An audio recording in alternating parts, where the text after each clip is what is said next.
আসসালামু আলাইকুম। আজকে আমি আপনাদেরকে দেখাবো মাইক্রোসফট ওয়ার্ডের কিছু ডিফল্ট সেটিং, যা আমাদের কাজের সুবিধার্থে আগে থেকেই ঠিকঠাক করে নেওয়া উচিত। তো চলুন শুরু করা যাক। প্রথমে মাইক্রোসফট ওয়ার্ড 2007 ওপেন করলাম। আমরা সাধারণত বাংলায় টাইপ করব এবং সুতনি এমজে ফন্টে টাইপ করব, সেহেতু এইখানে আমরা ফন্ট সুটুনি এমজে বের করে নেব। এসইউটি এটি অটোমেটিক্যালি চলে এসেছে। জাস্ট কিবোর্ড থেকে এন্টার প্রেস করুন এবং ফন্ট সাইজটি 14 করে দিন। তারপরে এই ফন্টটিকেই ডিফল্ট করার জন্য আপনি এই বাটনে ক্লিক করুন। এখানে দেখুন ফন্টের নাম আছে সুতনি এমজে, ফন্ট স্টাইল আছে রেগুলার এবং সাইজ আছে 14। এটিকে আমরা ডিফল্ট করে নেব। প্রতিবার মাইক্রোসফট ওয়ার্ড চালু করার সময় যেন আমাদেরকে বারবার ফন্ট পরিবর্তন করতে না হয়, সেজন্য এখানটায় আমরা এভাবে রেখে ডিফল্ট বাটনে ক্লিক করব। ইয়েস চাপ দিন। বাস, আপনার মাইক্রোসফট ওয়ার্ডের সুতনি এমজে 14 ফন্ট ডিফল্ট হয়ে গেল। ধরুন আমি একটা চিঠি লিখতেছি, বরাবর স্পেস দিলাম। দেখুন এইখানে আমি বরাবর লেখার পর এটা চেঞ্জ হয়ে দীর্ঘও হয়ে গেছে। তারপর বিস্তৃত লিখলে এরকমটি হয়ে যাচ্ছে। তারপর হীরা, দেখুন হয়ে যাচ্ছে অন্য কিছু। তারপর রহিম, দেখেন হয়ে যাচ্ছে অন্য কিছু। তারপর বিশাল লিখলে হয়ে যাচ্ছে অন্য কিছু। এরকম সমস্যা যাতে না হয় সেজন্য কিছু সেটিংস আপনাকে ঠিক করে নিতে হবে। এটা অটো কারেক্ট অপশনের আওতায় পড়ে। যেহেতু এগুলো ইংরেজির আওতায় করা, তাই স্পেসবার চাপ দেওয়ার পরই শব্দটি অটোমেটিকলি অন্য শব্দে রূপান্তরিত হয়ে যায়। কিন্তু আমরা ইংরেজিতে না বাংলায় টাইপ করব, তাই এই সমস্যাটা যাতে না হয় সেজন্য কিছু সেটিংস দেখে নিন। এই অটো কারেক্ট অপশনটি বন্ধ করতে চাইলে প্রথমে মেইন মেনুতে ক্লিক, ওয়ার্ড অপশনে ক্লিক, এখান থেকে প্রুফিং ক্লিক, তারপর অটো কারেক্ট অপশন। এখান থেকে এই সমস্ত টিক চিহ্নগুলো আমাদেরকে উঠিয়ে দিতে হবে, কারণ এই অপশনগুলো রাখা হয়েছে ইংরেজিতে টাইপ করার জন্য। যেহেতু আমরা বাংলাদেশি মানুষ, আমরা বেশিরভাগ সময়ই বাংলাতেই টাইপ করতে অভ্যস্ত এবং বাংলাতেই আমাদের বেশিরভাগ কাজ করতে হয়, তাই আমরা বাংলার জন্য এগুলো তুলে দেব।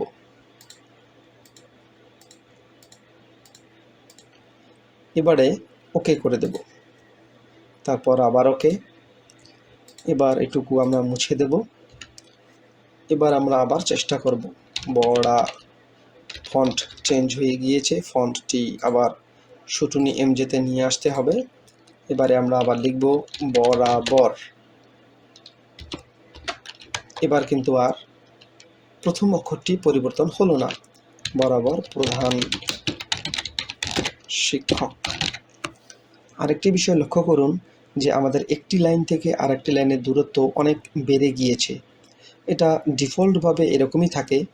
আমরা এটাকে স্বাভাবিকভাবে নিয়ে আসার চেষ্টা করব এবং প্রতিবারই যেন আমাদের এই কাজটি করতে না হয় সেজন্য আমাদেরকে যা করতে হবে, সিলেক্ট করে নিন, এই মেনুর এইখানটায় ক্লিক করুন। এইখানে ডিফল্ট হিসেবে আছে বিফোর 0 আর আফটার 10, এইটাকে আমরা 0 করে দেব এবং লাইন স্পেসিং আছে 1.15, যা আমরা সিঙ্গেল করে দেব। দেওয়ার পর আমরা এটাকে ডিফল্ট করে নেব। ডিফল্ট ইয়েস বাটনে চাপ দেব। বাস, এরপর আপনি যাই টাইপ করেন না কেন, একটা লাইন থেকে আর একটা লাইন অত বেশি ফাঁকা হবে না।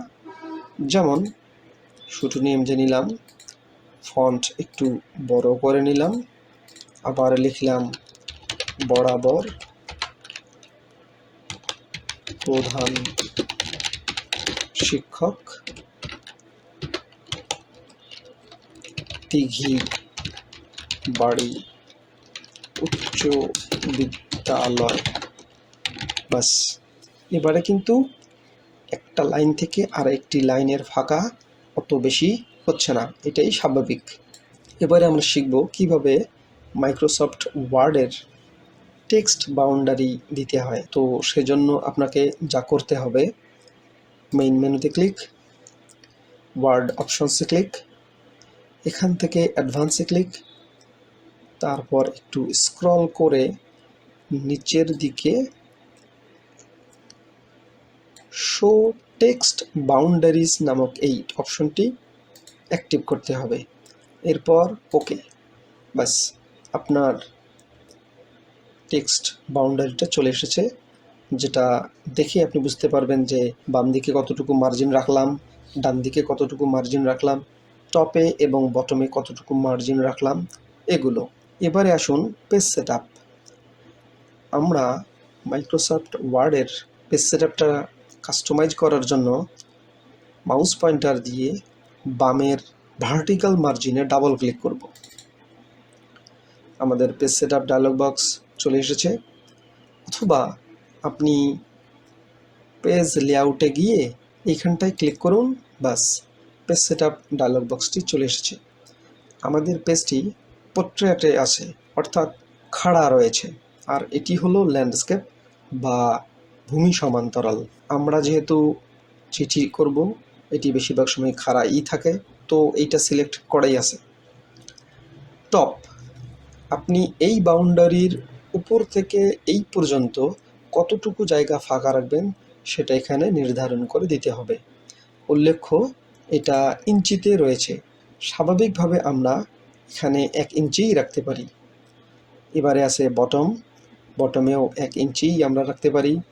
এবারে লেফটে আমরা, অর্থাৎ বাম দিকে আমরা একটু বেশি রাখবো, 1.2 রাখবো, 1.2।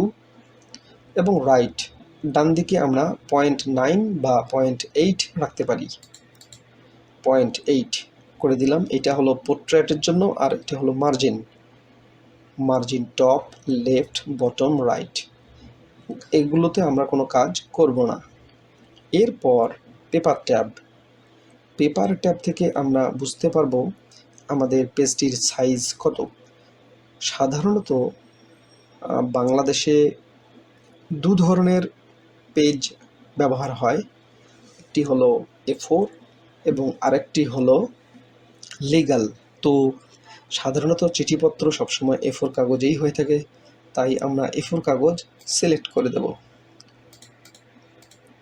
A4 সব সময়ের জন্য যেন A4 থাকে এবং মার্জিন এরকম থাকে, এই জন্য আমরা এটিকে ডিফল্ট করে নেব। তো ডিফল্টে ক্লিক, ইয়েসে ক্লিক। বাস, এখন থেকে আপনি যতবার মাইক্রোসফটের ওয়ার্ড চালু করবেন পেজ এমনটিই পাবেন। এই হলো পেজ সেটআপ। পেজ সেটআপের এটা হলো A4 সাইজ। আপনি যদি এবার কাজ করতে করতে আপনার বড় পেজের প্রয়োজন হয়, সেক্ষেত্রে আপনাকে পেজ সেটআপ ঠিক করে নিতে হবে। যেমন পেজ সেটআপে ক্লিক, পেপার বাটনে ক্লিক, এবং A4 এর জায়গায় আপনাকে লিগ্যালে ক্লিক করতে হবে। লিগ্যালে ক্লিক করলেই আপনি দেখতে পারবেন উইথ 8.5 এবং হাইট 14 ইঞ্চি, অর্থাৎ আপনি বড় কাগজের মাপ পাবেন 14 ইঞ্চি বাই 8.5। তবে দুঃখের বিষয় হলো, বর্তমানে যে কাগজের প্যাকেটগুলো যে আমরা কিনে থাকি, সেখানে কিন্তু পাশ থাকে 8.5 এবং হাইট থাকে 13.5। লিগ্যাল পেজ এর বেলায় আমরা পাবো 8.5 এবং হাইট পাবো 13.5।